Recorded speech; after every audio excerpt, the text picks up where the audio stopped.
Chandigarh high court PN के जो documents verification होने हैं उसमें क्या क्या डॉक्यूमेंट ले जाने जरूरी हैं और आप क्या नहीं ले गए तो आप बाहर हो जाओगे। नमस्कार, मैं रजत आप सभी का स्वागत करता हूं अपलिफ्ट हरियाणा पर। आज की इस वीडियो में मैं डिटेल से आपको बताऊंगा कि आपको अपने डॉक्यूमेंट्स क्या क्या ले जाने हैं, ओरिजिनल डॉक्यूमेंट्स क्या क्या ले जाने हैं, साथ में फोटोकॉपी किन किन डॉक्यूमेंट्स की ले जानी है, फोटो किस साइज की ले जानी है और आपको क्या क्या एफिडेविट अपनी रेडी करके ले जानी है। जो कैंडिडेट ये नहीं लेके गया समझो वो बाहर हो जाएगा। और मैं कंप्लीट डिटेल बताने वाला हूं इस वीडियो में कि आपका किस दिन डीवी होगा और जिस दिन आप नहीं गए तो उस दिन फिर नेक्स्ट आपको मौका मिलेगा या नहीं मिलेगा। आप इस वीडियो के अंत तक जरूर बने रहें, फुल डिटेल से एक्सप्लेन करूंगा। अगर आपको कुछ समझ में नहीं आए तो आप कमेंट जरूर डाल देना। आइए स्टार्ट करते हैं।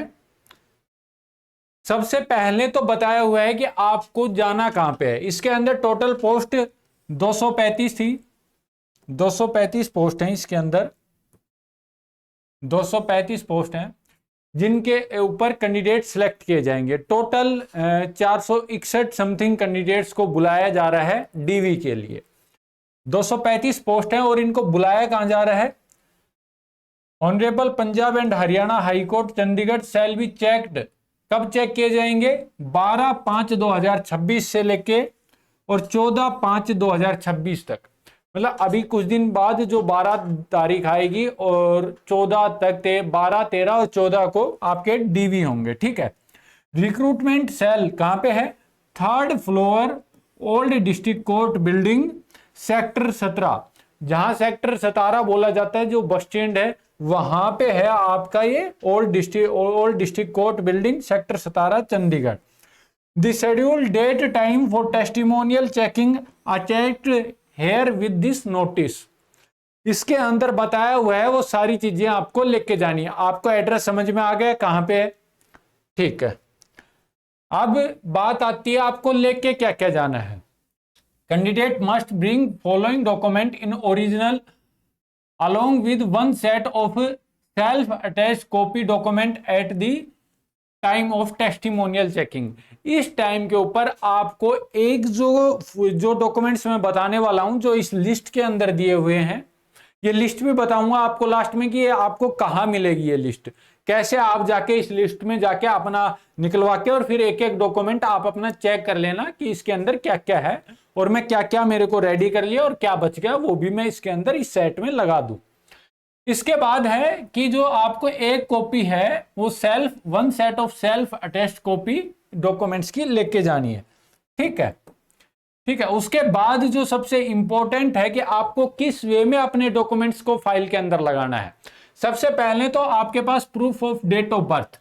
अगर किसी कैंडिडेट के पास, जैसे कि इसमें तो डेट ऑफ बर्थ के लिए जैसे बर्थ सर्टिफिकेट भी बता रखा है, अदरवाइज किसी कैंडिडेट के पास बर्थ सर्टिफिकेट नहीं है, क्योंकि जैसे कि कुछ कैंडिडेट्स की पुराने हो गए तो उनकी नहीं मिलती बर्थ सर्टिफिकेट, तो वो उनके पास ऑप्शन दिया हुआ है। वो क्या करेंगे?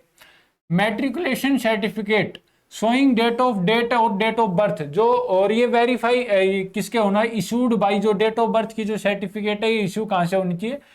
जो रजिस्ट्रार बैठते हैं बर्थ एंड डेथ के जो सर्टिफिकेट बनाते हैं वहां से रजिस्टर्ड होनी चाहिए। सेकंड क्या ले जाना है आपको? जो आपकी मैट्रिकुलेशन है या फिर 12th है, मार्कशीट लेके जानी है, ओरिजिनल मार्कशीट लेके जानी है। फोटोकॉपी तो आप ले जाओगे एक सेट बना के सेल्फ अटेस्ट करके, साथ में आपको ओरिजिनल डॉक्यूमेंट्स लेके जाने हैं 12th के और 10th के। ठीक है। इसके बाद जो थर्ड पॉइंट है वो है candidate belonging reserve category SC, ST, BC और ex serviceman PWD must bring document in proof of their categories. Further, the candidate belonging to PWD category must bring relevant documents showing percentage of their disability. ठीक है। आप इसका मतलब समझे? इसके अंदर बताया हुआ है कि वो कैंडिडेट जिनको रिजर्वेशन मिला हुआ है SC, ST और BC कैटेगरी का और एक्स सर्विसमैन का, वो अपनी सर्टिफिकेट लेके जाएं। साथ में बताया हुआ है जो PWD के जो कैंडिडेट्स हैं वो अपना डॉक्यूमेंट प्रूफ ऑफ कैटेगरी, वो भी अपना, मतलब PWD कैटेगरी से हैं वो भी अपना प्रूफ लेके जाएं। और पीडब्ल्यूडी कैंडिडेट्स के लिए एक बहुत सख्त हिदायत दी है इन्होंने कि पीडब्ल्यूडी का must be bring the relevant document showing percentage of disability. इसका अर्थ है कि आप कितने प्रतिशत जो दिव्यांग हो वो इसमें जो सर्टिफिकेट मिलती है एक डिसएबिलिटी कैंडिडेट को वो लेके जानिए कि कितने परसेंट उनके इश्यू है, दिक्कत है, जो भी है, ठीक है। उसके बाद आता है fourth number point, candidate belong the BC category shall be ensure they fulfil necessary of condition exclusion creamy layer as per rule of application their respective state shall be beside production of latest BC certificate. इसके अंदर बताया है कि जो candidate BC category का फायदा ले रहे हैं वो अपनी बीसी कैटेगरी का मतलब लेके जाएं और creamy layer as per rule of application, मतलब इसके जो एप्लीकेशन के अंदर रूल था उसके हिसाब से लेके जानिए। और इन्होंने एक फॉर्मेट भी दिया, अगर आपके पास बीसी सर्टिफिकेट नहीं है तो इनका जो फॉर्मेट है मैं लास्ट में दिखाऊंगा, इन्होंने बताया उसके ऊपर भी आप अपना बनवा के ले जा सकते हो। एम्प्लॉयमेंट नोटिस एडवर्टीजमेंट के अंदर भी दिया हुआ था। अब आता है नेक्स्ट पॉइंट। नेक्स्ट पॉइंट है candidate who are working in government and department, government department, semi government department, PSU, corporation board shall have to submit forwarding letter no objection certificate on format, ये format दे दिया no objection certificate का भी, ठीक है, with detail employment notice advertisement issued by representative head of department. अब बात सुनो, अगर कोई कैंडिडेट कहीं बाहर जॉब कर रहा है, इन द सेंस वो कहीं दूसरे डिपार्टमेंट में है, तो उसको इस भर्ती के लिए एक नो ऑब्जेक्शन सर्टिफिकेट बनवाना पड़ेगा। वो अपने डिपार्टमेंट में, जिस डिपार्टमेंट में काम कर रहा है वहां पे नो ऑब्जेक्शन सर्टिफिकेट बनवाए। अगर वो इन डिपार्टमेंट्स में है, मतलब गवर्नमेंट किसी भी डिपार्टमेंट में है, तो कॉर्पोरेशन में है, बोर्ड में है, तो वो अपना एक नो ऑब्जेक्शन सर्टिफिकेट बनवाए और वो लेके जाए, ठीक है। ये मोस्ट इंपॉर्टेंट है जो कैंडिडेट लग रहे हैं उनके लिए। नेक्स्ट देखो point number 6, candidate shall have furnish undertaking of format add affidavit undertaking annexure third appendant with detail employment notice advertisement giving information with regard any their close relative working of assessment high court of subordinate court state Punjab Haryana and UT Chandigarh। The close relative means husband wife father father-in-law mother mother-in-law brother brother-in-law sister sister-in-law। अब इस point का मतलब है कि आपके relative जो candidates को बुलाया है, चाहे 461 कैंडिडेट्स हैं उनको बुलाया है, उनका अगर कोई रिलेटिव जैसे कि husband wife father father in law mother mother in law किसी मतलब कोर्ट में है तो उनसे लिखवा मतलब एक एफिडेविट दिया हुआ है वो बनवा के ले जाना है, ठीक है। नेक्स्ट पॉइंट है candidate shall be furnish affidavit annexure for appendant with detail employment advertisement about their previous employment। any previous employment means employment which candidate had already left in government, मतलब कि कोई किसी कैंडिडेट ने अगर पहले से government job में था या कहीं किसी जॉब में था, अगर अदर उसने जॉब छोड़ी है तो वो भी अपना एक एफिडेविट बनवा के ले जाए। वो एफिडेविट नंबर ये इसने दिया हुआ है 4, जो अभी मैं नीचे आपको दिखाऊंगा बाद में। नेक्स्ट है पॉइंट नंबर 8, ये पॉइंट है जिससे कैंडिडेट बाहर होंगे। जो कैंडिडेट्स ने इसमें पहले मैं आपको पढ़ के बता देता हूं, candidate shall have furnish affidavit undertaking fifth appendant with detail employment notice advertisement the effect that qualification is not more than 12th on the last date filling of the application for an in case concealment regarding about the fact by any candidate he she shall be liable criminal action and termination for service finally selected होने के बाद भी अगर किसी candidate ने 12th के बाद आगे की पढ़ाई की हुई है, वो फाइनल जो सिलेक्शन हो जाएगा उसके बाद भी उसको बाहर निकाल दिया जाएगा। अगर उसने जो फॉर्म की क्लोजिंग डेट थी उससे पहले अगर ग्रेजुएशन की है या फिर 12th के बाद कुछ भी किया है तो उसे बाहर निकाल दिया जाएगा। हाँ, अगर किसी ने 10th और ITI कर रखी है उसको नहीं निकाला जाएगा। अगर किसी ने 10th 12th कर रखी है उसे नहीं निकाला जाएगा। अगर किसी ने ग्रेजुएशन या फिर फर्दर कोई भी बड़ा कोर्स कर रखा है तो उसे बाहर निकाल दिया जाएगा। इसके लिए भी आपको एनेक्सर 5 भर के ले जाना है कि आपने कोई भी 12th के बाद पढ़ाई नहीं की है। ठीक है, नेक्स्ट जो मोस्ट इंपॉर्टेंट है कि आपको वहां पे क्या, देखो ये नोट दिया हुआ है।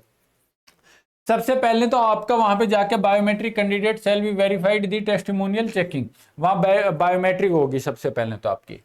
Candidate shall ensure that fulfil eligibility candidate advertisement before appearing testimonial checking appears the testimonial checking pure provisional mere by because candidate for the checking does not impel see eligible for appointment. इसमें बताया है कि जिन candidates को 461 को अभी बुलाया जा रहा है तो वो अपना फाइनल सिलेक्शन नहीं समझे, ये खाली डीवी हो रहा है। इसमें ये आपका फाइनल अपॉइंटमेंट नहीं है, ये आपको ओनली डीवी के लिए बुलाया जा रहा है। ठीक है, ये जो पॉइंट नंबर 2 है नोट का, इसमें लिख रखा है।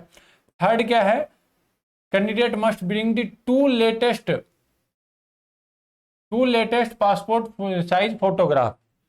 हर कैंडिडेट को अपना 2, 5, 7, 10 सभी के पास होती है फोटो। इसमें कंपलसरी बताया गया है दो पासपोर्ट साइज जो फोटो होती हैं वो लेके जानी है आपको। 2 क्या, करंट वाली जो अभी है वो ले जाना है, फिर जो फॉर्म में फिल करी थी वो ले जाना, 2 पासपोर्ट साइज फोटो ले जानी है।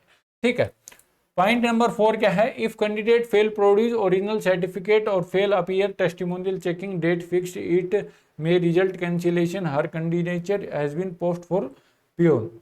मतलब अगर किसी कैंडिडेट ने अगर ओरिजिनल सर्टिफिकेट नहीं लेके जाता है तो उसका जो कैंडिडेचर है वो फेल कर दिया जाएगा। मतलब अगर वो डीवी करवाने चला गया, बाकी सब कुछ है उसके पास, ओरिजिनल डॉक्यूमेंट्स नहीं लेके गया, तो उसका जो कैंडिडेचर है वो फेल कर दिया जाएगा पियोन पोस्ट के लिए। ठीक है, अब बात आती है पॉइंट नंबर 5th की।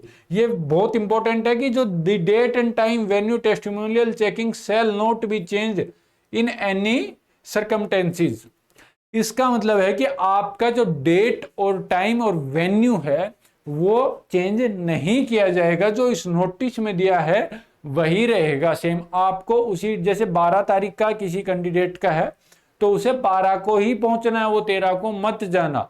अगर वो 13 को गया तो उसका डीवी नहीं होगा, वो बाहर निकाल दिया जाएगा, इसके अंदर लिखा हुआ है। ठीक है, अब बात आती है 6th पॉइंट की, no TADA health has been given any candidate appear for testimonial checking. आपको कोई टीएडीए नहीं दिया जाएगा, मतलब किराया भाड़ा कुछ नहीं दिया जाएगा, आपको खुद के रुपए से डीवी करवाने जाना है। ठीक है, नेक्स्ट लास्ट पॉइंट क्या है कि जो रिलेवेंट इसके अंदर अनेक्चर दिए हुए हैं वो इन्होंने नीचे दिए हुए हैं। देखो ये तो है जो टोटल 461 जो कैंडिडेट सिलेक्ट हुए हैं उनकी लिस्ट है डीवी की।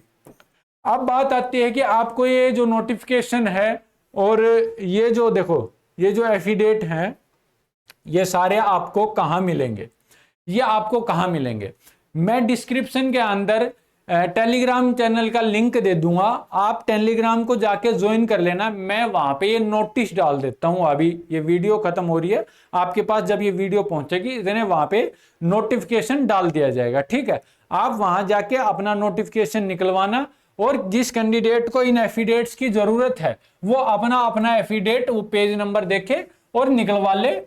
ठीक है, ये अपना पेज नंबर देख के भाई मेरे को ये वाला जरूरत है तो वो अपना निकलवाए और इसको फिल करे और एफिडेट टाइप में बनाए और वहां चैनल पर से डाउनलोड कर लेना आप इसको और फिर अपना भर के और डीवी के टाइम में ले जाना। ठीक है, अगर आपका अभी भी कोई डाउट रह गया है डीवी से रिलेटेड तो आप कमेंट डाल देना, मैं आपका रिप्लाई करूंगा। ठीक है, मिलते हैं नेक्स्ट वीडियो में और आप इस चैनल को सब्सक्राइब कर लो, आपको हर छोटी से बड़ी अपडेट इस चैनल पे दी जाएगी। जय हिंद दोस्तों।